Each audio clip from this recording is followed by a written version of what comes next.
Penyesalan memang selalu datangnya belakangan dan sekarang Laras sudah meninggalkan aku dan entah bagaimana aku bisa menemukannya lagi. Dahulu seharusnya aku memperhatikannya, tapi semua itu karena kesibukan kerjaku yang membuatku tak pernah ada waktu untuknya. Imbasnya waktu itu dia sangat kecewa dan marah padaku, hingga saat itulah hubunganku dengannya terputus. Satu-satunya harapanku yaitu menemui Joanna yang merupakan sahabat Laras sendiri. Menurutku ia pasti tahu di mana keberadaan Laras. Tapi semuanya nihil karena Joanna nyatanya juga tak dapat kutemui yang saat itu sedang berada di luar negeri melanjutkan S2-nya. Aduh, bagaimana ini? Aku jadi menepuk jidatku sendiri karena merasa mungkin semuanya sudah berakhir dan tak dapat ku perbaiki lagi. Mas Dava, kita sudah hampir sampai Mas, ucap Rusman yang seketika itu mengusik lamunanku pada 5 tahun silam itu. Sedari tadi aku memang sedang menumpangi perahunya dan dengan itu ia membawaku ke suatu tempat yang bernama Gili Tangkong. Mengenai laki-laki yang bernama Rusman itu, kebetulan ia adalah orang baik yang pertama kali aku kenal sejak beberapa hari perjalananku menelusuri Pulau Lombok. Dia ibarat pemandu perjalananku saat itu. Beberapa saat kemudian perlahan-lahan Rusman menepikan perahunya dan menurunkanku di sebuah pulau kecil yang disebut Gili Tangkong itu.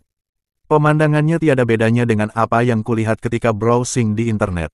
Tampak sangat alami dan di sepanjang pesisir pantainya dihiasi oleh pasir putih nan elok. Oh ya, sebelum mendarat tadi ku ingat pesan Rusman.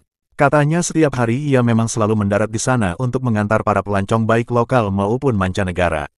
Jadi aku tak perlu khawatir karena aku bisa mengandalkannya di setiap kali ada keperluanku. Setelah beberapa saat di sana, aku bertemu dengan salah seorang penunggu Gili tersebut yang bernama Pak Rahmat. Pria parubaya itu sangat ramah dan baik padaku. Tadinya aku berniat menyewa tenda kemah darinya seperti halnya para pelancong yang kulihat di sana. Namun alih-alih menyewa, Pak Rahmat malah memberikan keleluasan untuk singgah di salah satu bilik rumah bambunya. Menurut pengakuannya rumah bambu tersebut tidak dipakainya lagi. Dia memilih tinggal di rumah bambu satunya yang jaraknya berdekatan. Singkat kata, setelah beberapa hari di sana barulah ku tahu kalau Pak Rahmat tinggal bersama putrinya bernama Rania dan salah seorang cucunya bernama persis seperti namaku yaitu Dava. Aku tak tahu bagaimana ceritanya kalau kami bisa memiliki nama yang sama. Tapi kupikir mungkin itu hanya kebetulan saja. Sebagai orang baru di sana tentunya, aku merasa beruntung sekali bertemu dengan keluarga Pak Rahmat tersebut. Mereka sangat baik padaku. Terlebih lagi perempuan yang baru beberapa hari ku tahu bernama Rania itu. Terkadang kebaikannya membuatku merasa tak enak. Setiap kali ia mempunyai kelebihan makanan tak jarang ia didampingi putra kecilnya itu membawa makanan untukku. Kebaikan yang setiap kali ia perlihatkan itu perlahan membuatku takjub padanya. Aku memang belum tahu bagaimana status perempuan itu sebenarnya.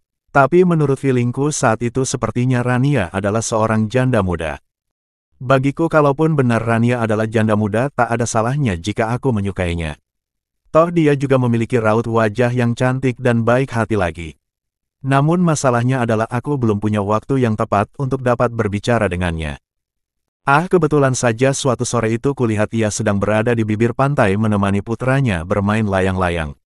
Jadi mungkin itu adalah kesempatanku untuk mendekatinya. Setelah ku menghampirinya aku memang tidak bicara mengenai perasaanku. Sebagai awal percakapan terpaksalah aku berbasa-basi panjang lebar dulu baru setelah itu apa yang ada di dalam hatiku perlahan ku utarakan. Rania, apa boleh aku tanya sesuatu? Ya tentu saja boleh Mas. Tanya apa? Jawabnya dengan nada santai. Kalau ada laki-laki yang mau sama kamu, apa kamu mau menerimanya?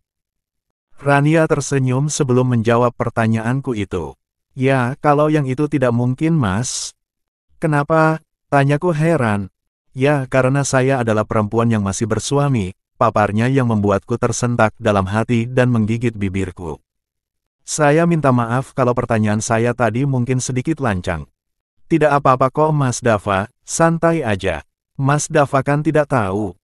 Tapi kalau boleh tanya lagi, suami kamu di mana? Karena selama ini saya tidak pernah melihat kebersamaan kalian di tempat ini. Iya Mas Dava, saya dan suami saya memang memilih tinggal terpisah. Begitulah Mas. Apa yang ia ucapkan itu membuatku semakin tak mengerti. Memang suami kamu sesibuk apa sampai-sampai kalian menjalani kehidupan rumah tangga seperti ini? Rania tersenyum lagi. Suami saya bukan orang sibuk dan sebenarnya Mas Dafa kenal sama dia. Saya kenal dia, siapa? Ujarku dengan kerutan di dahiku. Suami saya adalah Rusman. Mas, jawabnya yang membuat hatiku tersentak hebat dan itu terjadi 2 kali sejak percakapanku dengannya tadi. Jadi suami kamu si Rusman? Jawabku menegaskan. Iya Mas Dafa, dialah suami saya. Tapi bagaimana kalian bisa menjalani kehidupan rumah tangga seperti ini, Ran? Tanyaku sekali lagi padanya. Sejak usia pernikahan kami menginjak 5 tahun, Rusman menikah lagi. Dan saat itu kami bertiga tinggal satu atap bersama. Apa yang kami lakukan saat itu tak luput dari cibiran orang-orang saat itu.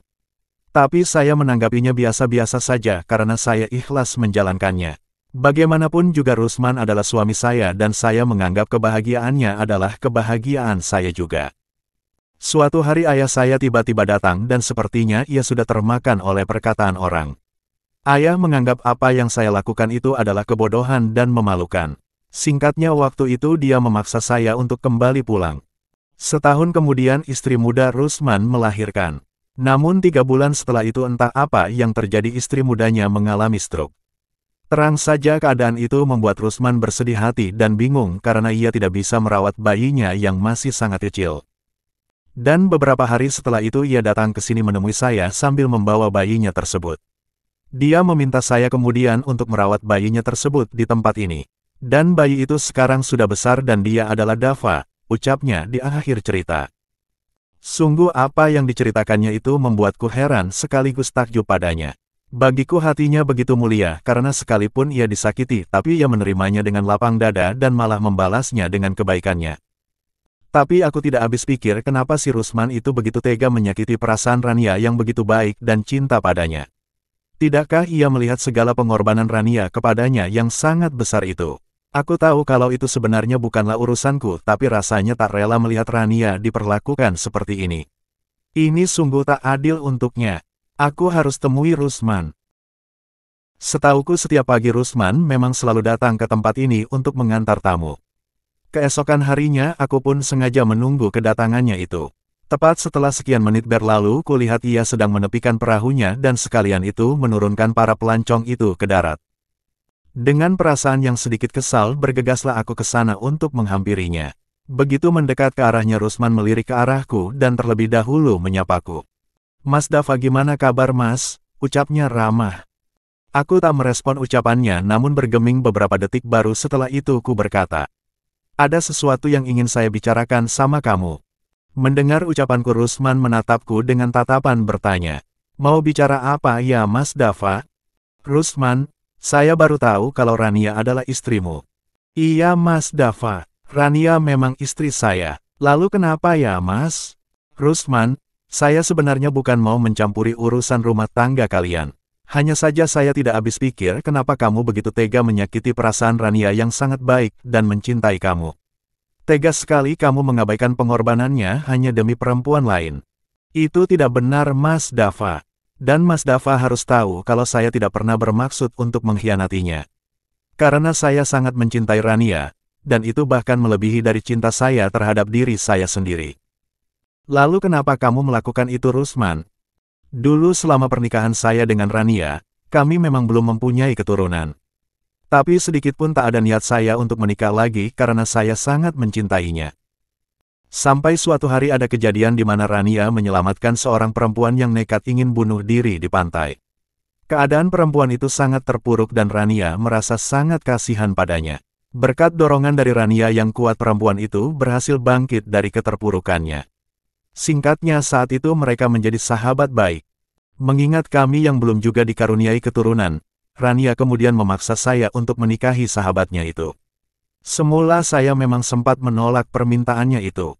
Tapi dia terus memohon itu pada saya hingga akhirnya saya jadi menikahi sahabatnya itu. Begitu Mas Dafa ceritanya. Setelah Rusman selesai bercerita aku terdiam sejenak karena tak tahu harus berkata apa. Aku merasa hilaf telah berprasangka buruk padanya.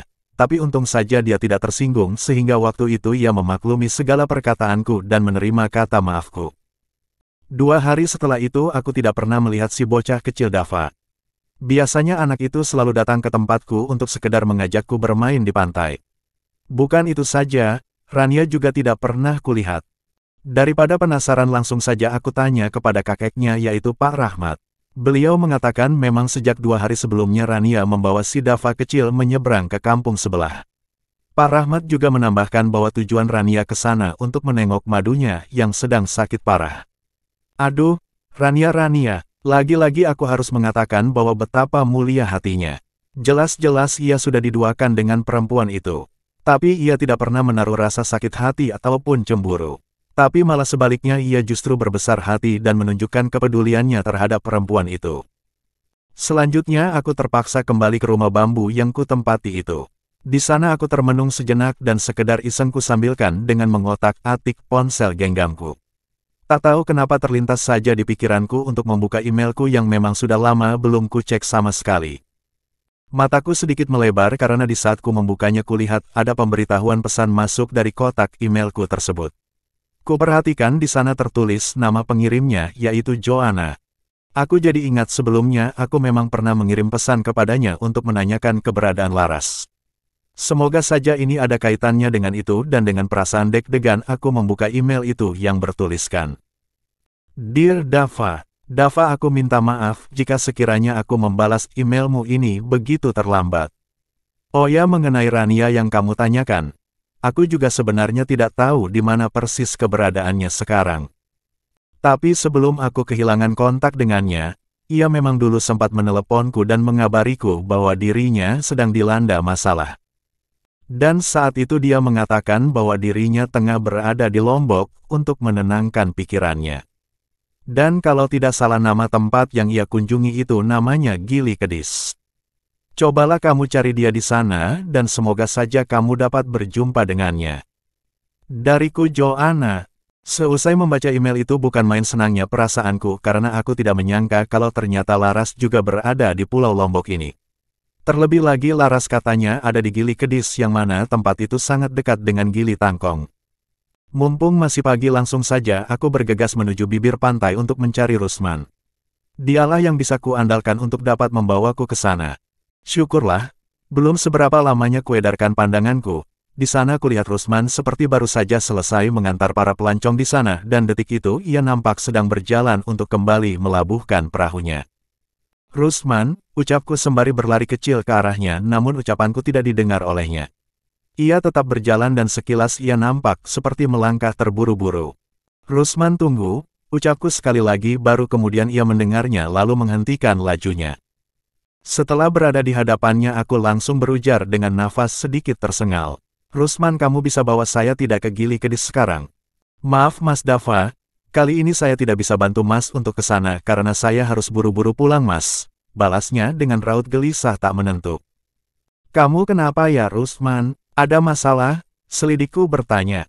Rusman sedikit menunduk dan dengan suara bergetar ia menjawab. Tadi saya dapat telepon kalau istri saya meninggal. Innalillahi wa inna ilaihi rojiun. Ucapku refleks menyambut ucapannya itu. Sebenarnya saat itu aku memang berharap sekali agar dia dapat membawaku ke Gili Kedis untuk mencari jejak Laras di sana. Tapi aku tidak boleh egois karena Rusman detik itu tengah dilanda musibah dan sebagai teman baik aku harus menunjukkan rasa belasungkawa serta kepedulianku padanya. Rusman, saya ikut melayat ke rumahmu ya? Iya boleh Mas Dava ikut saja, jawabnya lirih dan kemudian ia mengarahkanku untuk cepat-cepat naik ke perahunya. Kira-kira 20 menit setelah mendarat sampailah kami di rumah duka itu. Di sana sudah banyak sekali warga yang nampak datang melayat. Dan sewaktu perlahan berjalan memasuki rumah duka itu entah kenapa perasaanku tiba-tiba terasa tak enak, aku tak tahu kenapa. Dan semua itu langsung terjawab ketika Rusman spontan berlari menangis sambil meneriakkan sebuah nama, Laras. Betapa terperanjatnya aku saat itu dan jiwaku langsung bergetar. Aku tak mungkin salah dengar kalau Rusman menyebut nama Laras. Mungkinkah Laras adalah istri Rusman selama ini? Aku harus tahu kebenarannya. Dengan langkah gontai aku pun turut menerobos ke tengah kerumunan para pelayat itu. Langkahku terhenti di sebuah kamar tempat dibaringkannya jenazah itu. Di sana kemudian kulihat kehadiran Rania beserta si Dava kecil. Semua yang ada di dalam ruangan itu hening, yang terdengar hanyalah suara Rusman yang menangis sesenggukan di depan jenazah istrinya itu. Rusman terus menangis hingga sesaat Rania mendekat ke arahnya, lalu ia merangkul suaminya itu untuk menguatkannya. Laras, Laras, kenapa kamu tinggalin saya, Laras? Ucap Rusman sedih menyayat hati. Dan semakin jelasnya lagi ku dengar ia menyebut nama Laras. Aku masih tak percaya. Lalu ku coba untuk lebih mendekat lagi untuk memperhatikan jenazah perempuan itu. Setelah berada di dekatnya ku tak bisa mengelak lagi bahwa itu memang benar Laras kekasih hatiku yang ku cari selama ini.